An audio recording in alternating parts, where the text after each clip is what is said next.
নমস্কার বন্ধুরা, দীপাস কিচেনে আপনাদের সবাইকে স্বাগত। আজ আমি চিকেন স্যাটে বানাবো। তার জন্য দেখুন আদা আর রসুনটা আমি এর মধ্যে অফ ক্যামেরাতেই দিয়ে দিয়েছি আমি। তো চলুন কিভাবে বানাই দেখে নিই। রসুন আর আদাটা দিয়ে মাখিয়ে নিলাম আমি। এবার এটার মধ্যে আমি এক এক করে সব মশলা দিয়ে দেব। নুন দিয়ে দিলাম, একটু হলুদ দিয়ে দিলাম, একটু ধনে গুঁড়ো দিয়ে দিলাম, একটু কাশ্মীরি লাল লঙ্কা দিয়ে দিলাম, ঝাল লঙ্কার গুঁড়ো দিয়ে দিলাম। সব কিছু দিয়ে আমি একটু মাখিয়ে নিচ্ছি। একটুখানি সয়া সস দেব। সয়া সসটা আমি বানিয়েছি, আর লিঙ্কে গেলে পেয়ে যাবেন। এই টমেটো কেচাপ দিয়ে দিচ্ছি আমি।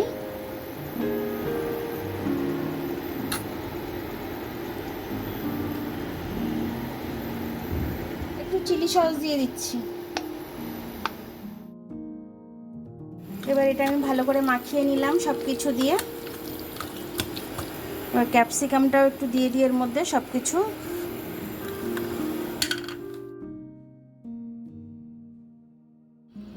দেখুন এবার আমি এইভাবে কাঠির মধ্যে ঢুকিয়ে নিচ্ছি। মাংসগুলো এরকম পাতলা করে নিয়েছি আমি একটু কেটে। পেঁয়াজগুলো এরকম ছোটো ছোটো করে কেটে নিয়েছিলাম আমি। এইভাবে কাঠিতে করে আমি ঢুকিয়ে নেব।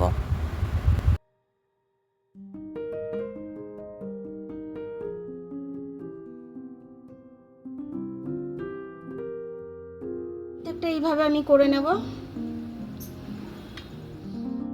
দেখুন আমার কাঠির মধ্যে সব ঢোকানো হয়ে গেছে। এবার আমি ধিমি আঁচে ভাজতে যাব। ধিমি আঁচে আস্তে আস্তে করে আমি এটা করে নেব। এটা আমি চাপা দিয়ে দিলাম, আর খুব ধিমি আঁচে আমি এটা রান্না করছি। আমি এটা দেখে নিচ্ছি, একটু উল্টে দিচ্ছি।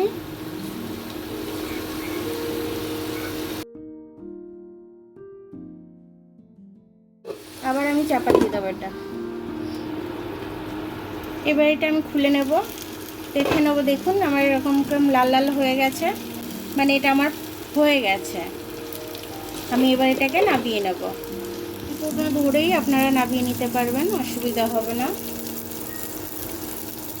দেখুন বন্ধুরা, আমার চিকেন স্যাটেটা তৈরি হয়ে গেছে। তো এটা নরম একদম, খেতে খুব সুন্দর হয়, আপনারা তো জানেনই।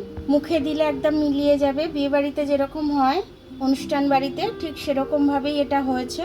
সেইভাবেই আমি বানিয়েছি এটাকে।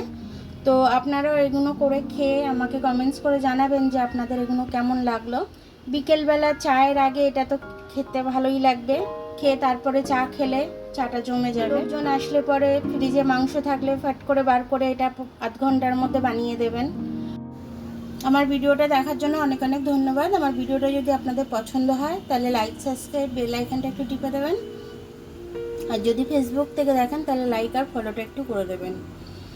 আবার কাল দেখা হবে নতুন রেসিপির সাথে। ততক্ষণ আপনারা ভালো থাকবেন, আমি আসছি।